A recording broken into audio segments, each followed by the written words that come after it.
am writing this under an appreciable mental strain, since by tonight I shall be no more.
Penniless, and at the end of my supply of the drug which alone makes life endurable, I can bear the torture no longer, and shall cast myself from this garret window into the squalid street below. Do not think from my slavery to morphine that I am a weakling or a degenerate. When you have read these hastily scrawled pages, you may guess, though never fully realize, why it is that I must have forgetfulness or death.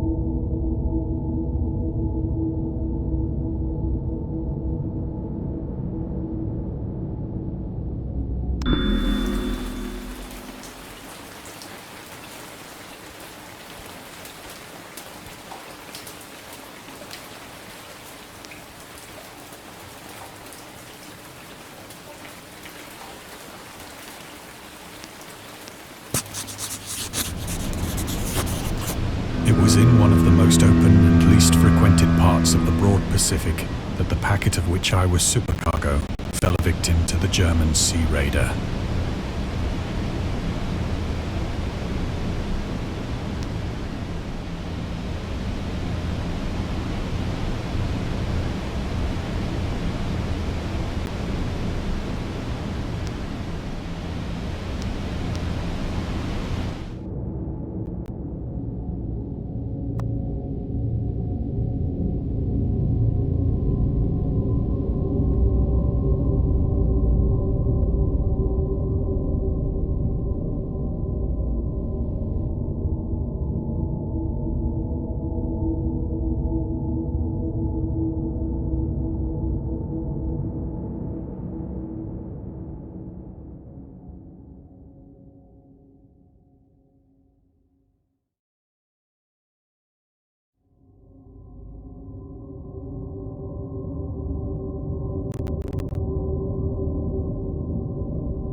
The Great War was then at its very beginning, and the ocean forces of the Hun had not completely sunk to their later degradation. So that our vessel was made a legitimate prize, whilst we of her crew were treated with all the fairness and consideration due us as naval prisoners.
So liberal, indeed, was the discipline of our captors, that 5 days after we were taken, I managed to escape alone in a small boat with water and provisions for a good length of time.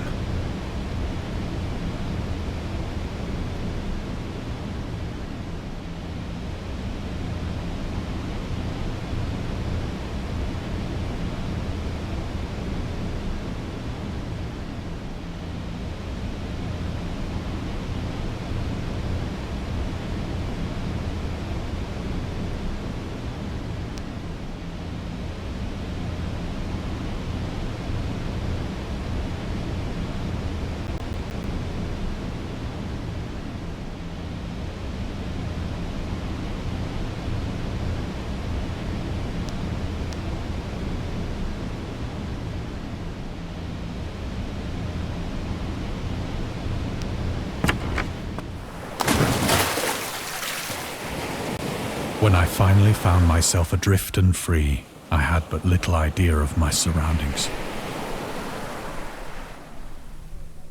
Never a competent navigator, I could only guess vaguely by the sun and stars that I was somewhat south of the equator. Of the longitude, I knew nothing, and no island or coastline was in sight.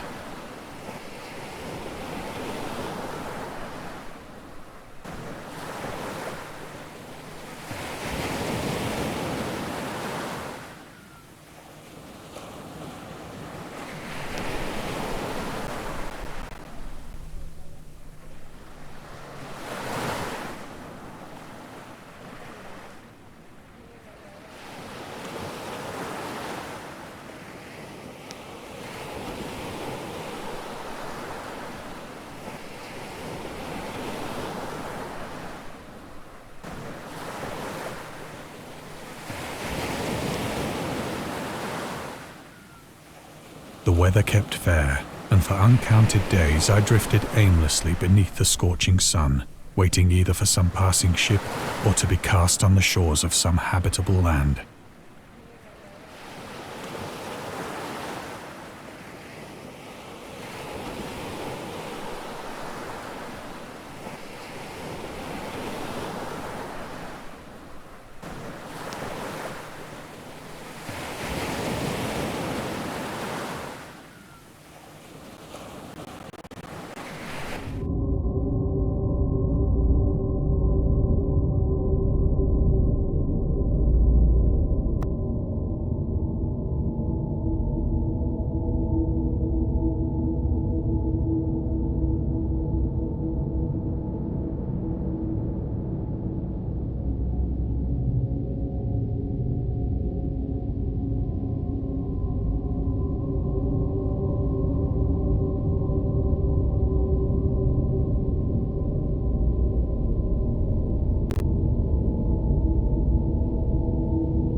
Neither ship nor land appeared, and I began to despair in my solitude upon the heaving vastness of unbroken blue.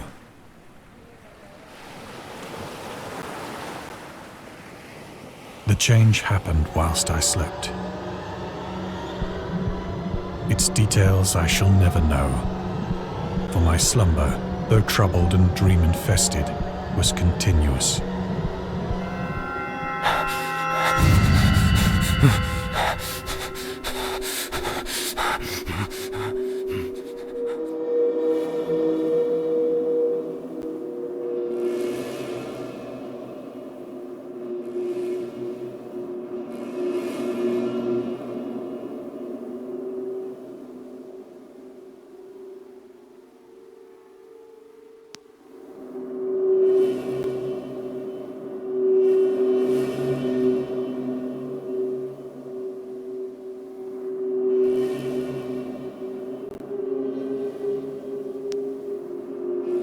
When at last I awoke, it was to discover myself half sucked into a slimy expanse of hellish black mire, which extended about me in monotonous undulations as far as I could see, and in which my boat lay grounded some distance away. Though one might well imagine that my first sensation would be of wonder at so prodigious and unexpected a transformation of scenery, I was in reality more horrified than astonished. For there was in the air and in the rotting soil a sinister quality which chilled me to the very core. The region was putrid with the carcasses of decaying fish and of other less describable things which I saw protruding from the nasty mud of the unending plain.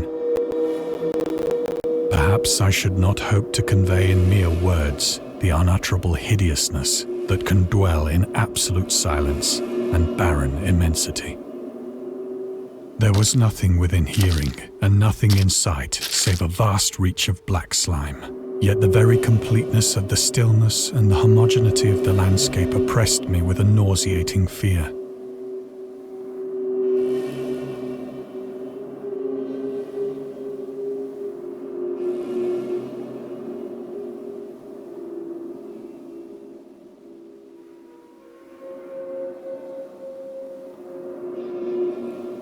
The sun was blazing down from a sky which seemed to me almost black in its cloudless cruelty, as though reflecting the inky marsh beneath my feet.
As I crawled into the stranded boat, I realized that only one theory could explain my position. Through some unprecedented volcanic upheaval, a portion of the ocean floor must have been thrown to the surface, exposing regions for which innumerable millions of years had lain hidden under unfathomable watery depths. So great was the extent of the new land which had risen beneath me that I could not detect the faintest noise of the surging ocean, straining my ears as I might. Nor were there any seafowl to prey upon the dead things.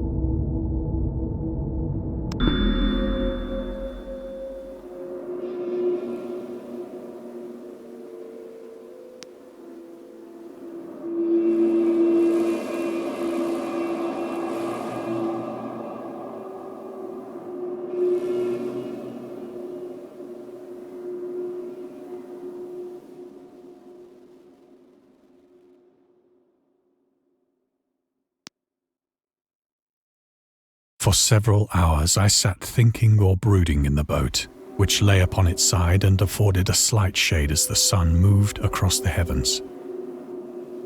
As the day progressed, the ground lost some of its stickiness and seemed likely to dry sufficiently for traveling purposes in a short time. That night I slept but little, and the next day I made for myself a pack containing food and water, preparatory to an overland journey in search of the vanished sea and possible rescue.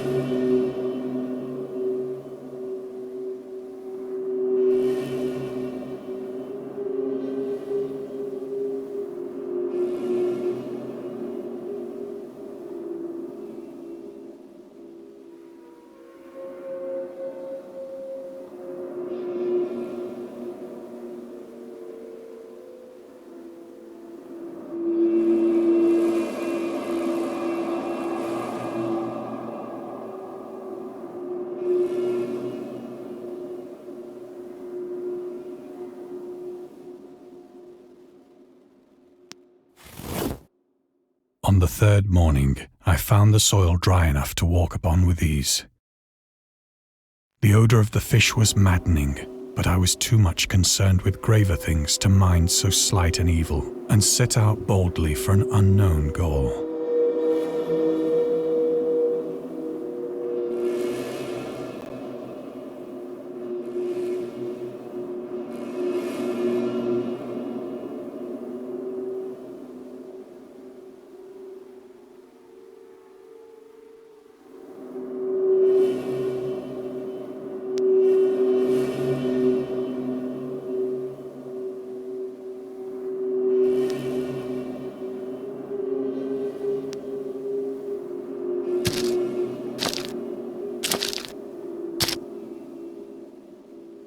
All day I forged steadily westward, guided by a faraway hummock which rose higher than any other elevation on the rolling desert.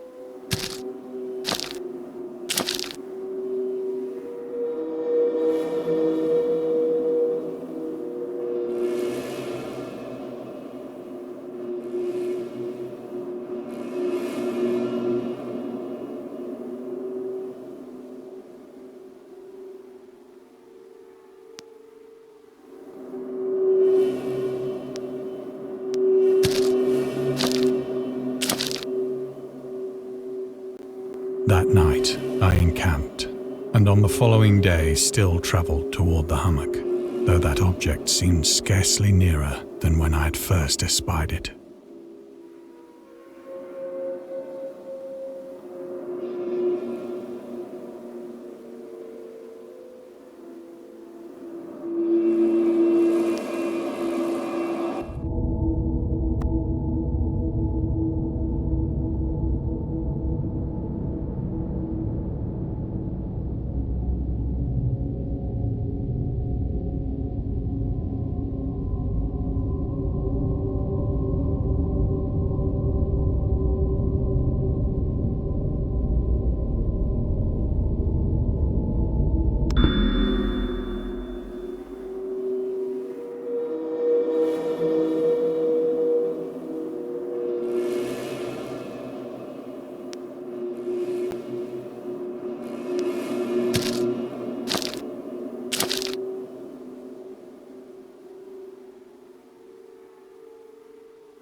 By the fourth evening, I attained the base of the mound, which turned out to be much higher than it had appeared from a distance. An intervening valley setting it out in sharper relief from the general surface. Too weary to ascend, I slept in the shadow of the hill. I know not why my dreams were so wild that night, but ere the waning and fantastically gibbous moon had risen far above the eastern plain, I was awake in a cold perspiration, determined to sleep no more. Such visions as I had experienced were too much for me to endure again. And in the glow of the moon I saw how unwise I had been to travel by day. Without the glare of the parching sun, my journey would have cost me less energy. Indeed, I now felt quite able to perform the ascent which had deterred me at sunset. Picking up my pack, I started for the crest of the eminence.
I have said that the unbroken monotony of the rolling plain was a source of vague horror to me. But I think my horror was greater when I gained the summit of the mound and looked down the other side into an immeasurable pit or canyon, whose black recesses the moon had not yet soared high enough to illumine. I felt myself on the edge of the world, peering over the rim into a fathomless chaos of eternal night. Through my terror ran curious reminiscences of Paradise Lost, and of Satan's hideous climb through the unfashioned realms of darkness. As the moon climbed higher in the sky, I began to see that the slopes of the valley were not quite so perpendicular as I had imagined.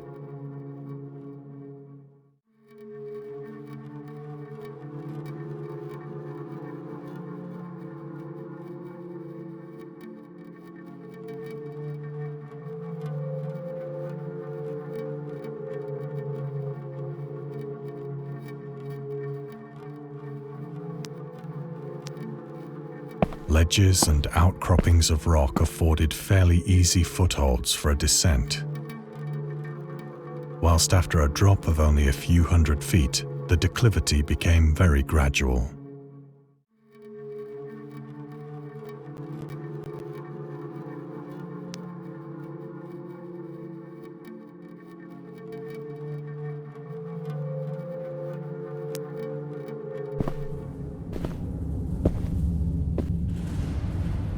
Urged on by an impulse which I cannot definitely analyze, I scrambled with difficulty down the rocks and stood on the gentler slope beneath, gazing into the Stygian deeps where no light had yet penetrated. All at once, my attention was captured by a vast and singular object on the opposite slope, which rose steeply about 100 yards ahead of me. An object that gleamed whitely in the newly bestowed rays of the ascending moon.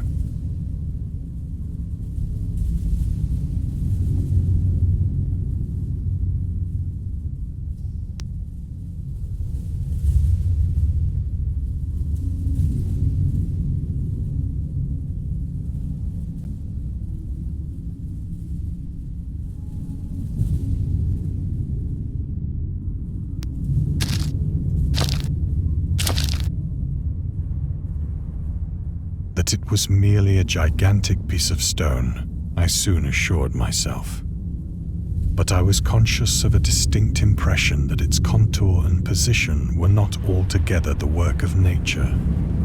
A closer scrutiny filled me with sensations I cannot express.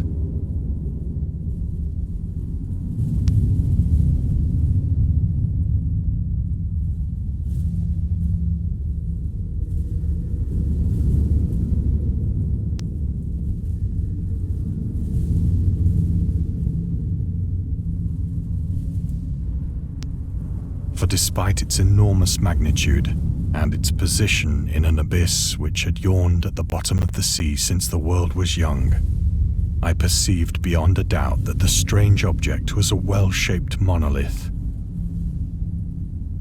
whose massive bulk had known the workmanship and perhaps the worship of living and thinking creatures. Dazed and frightened, yet not without a certain thrill of the scientist's or archaeologist's delight, I examined my surroundings more closely.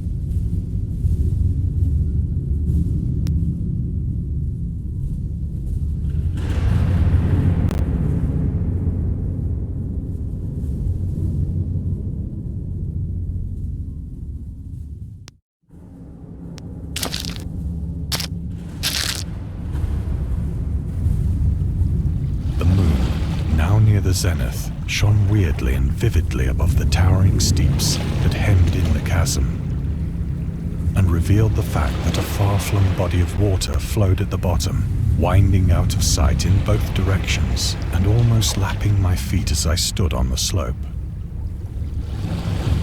Across the chasm, the wavelets washed the base of the cyclopean monolith, on whose surface I could now trace both inscriptions and crude sculptures.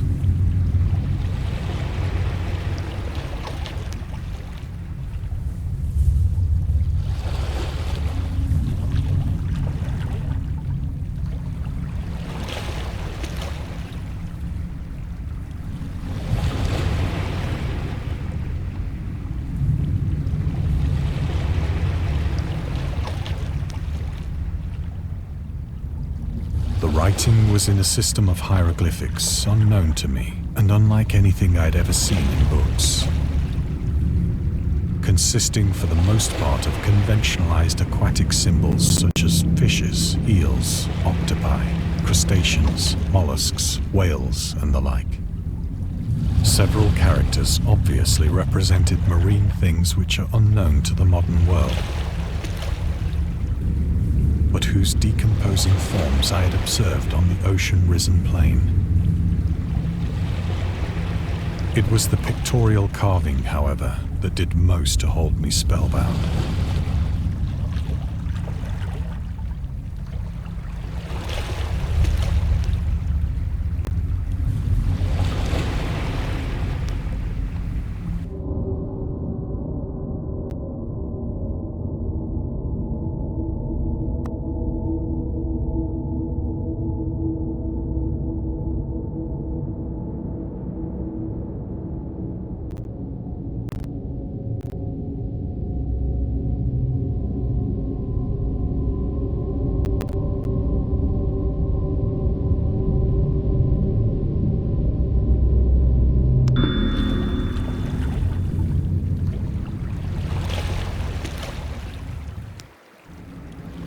Plainly visible across the intervening water on account of their enormous size were an array of bas-reliefs whose subjects would have excited the envy of a Doré.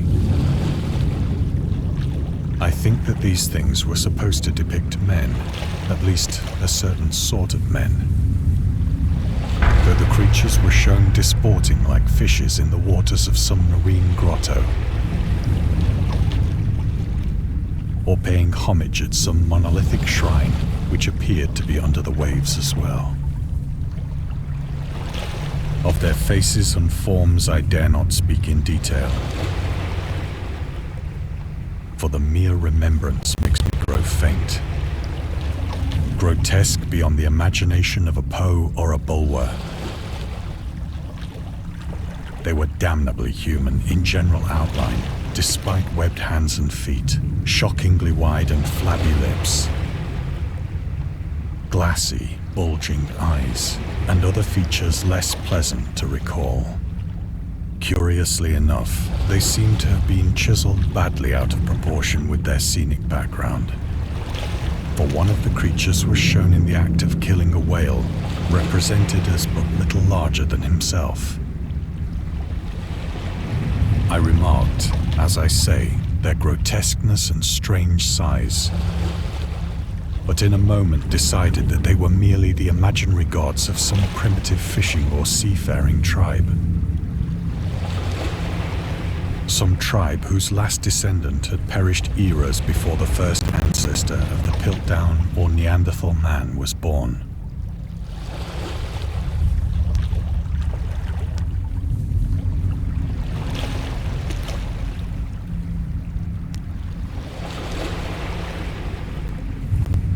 Awestruck at this unexpected glimpse into a past beyond the conception of the most daring anthropologist,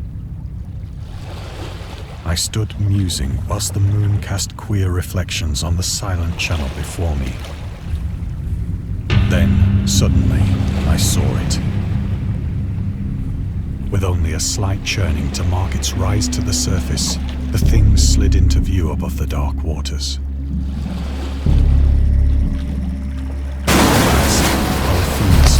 Loathsome, it darted like a stupendous monster of nightmares to the monolith, about which it flung its gigantic scaly arms, while it bowed its hideous head and gave vent to certain measured sounds. I think I went mad then. Of my frantic ascent of the slope and cliff, and of my delirious journey back to the stranded boat, I remember little.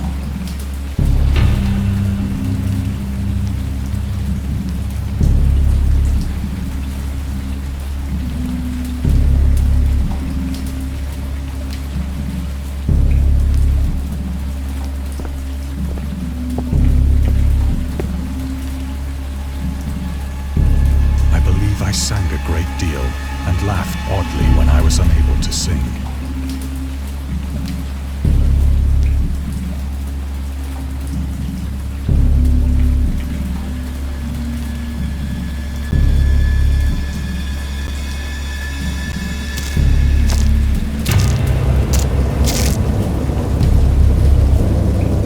I have indistinct recollections of a great storm sometime after I reached the boat. At any rate, I know that I heard pearls of thunder and other tones which nature utters only in her wildest moods.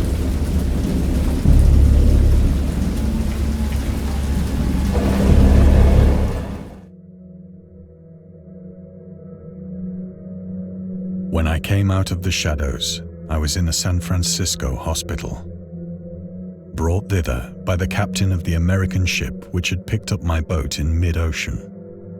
In my delirium, I had said much, but found that my words had been given scant attention. Of any land upheaval in the Pacific, my rescuers knew nothing. Nor did I deem it necessary to insist upon a thing which I knew they could not believe.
Once I sought out a celebrated ethnologist and amused him with peculiar questions regarding the ancient Philistine legend of Dagon, the fish god.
But soon perceiving that he was hopelessly conventional, I did not press my inquiries.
It is at night, especially when the moon is gibbous and waning, that I see the thing.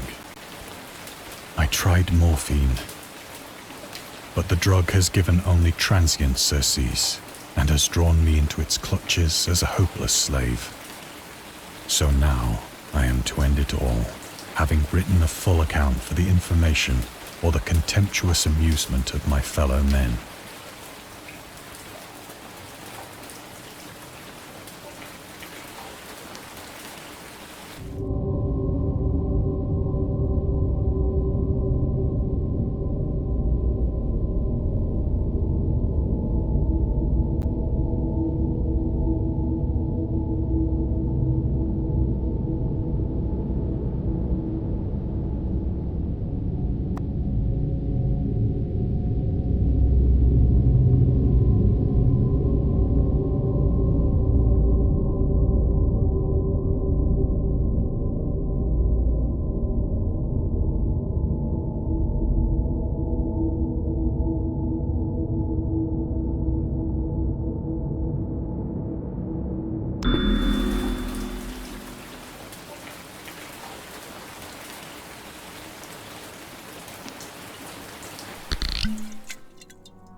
Often, I ask myself if it could not all have been a pure phantasm, a mere freak of fever as I lay sun-stricken and raving in the open boat after my escape from the German man-of-war. This I ask myself, but ever does there...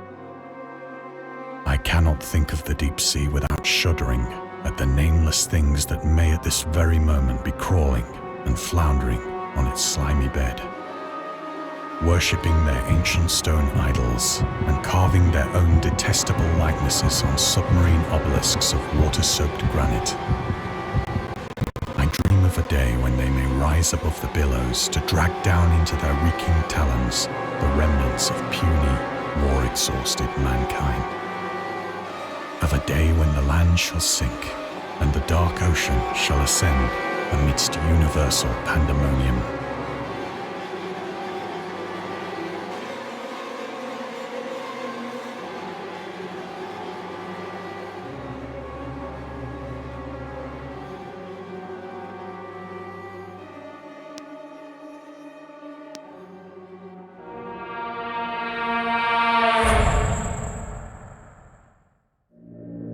The end is near. I hear a noise at the door, as of some immense slippery body lumbering against it.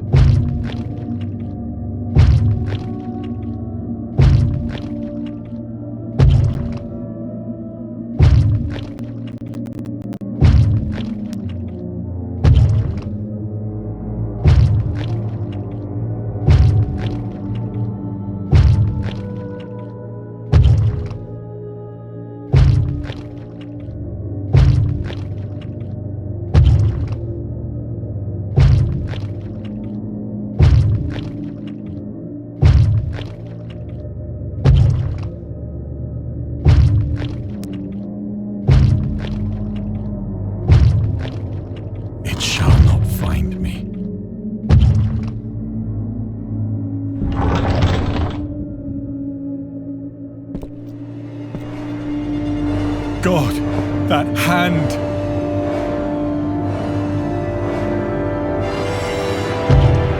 The window! The window!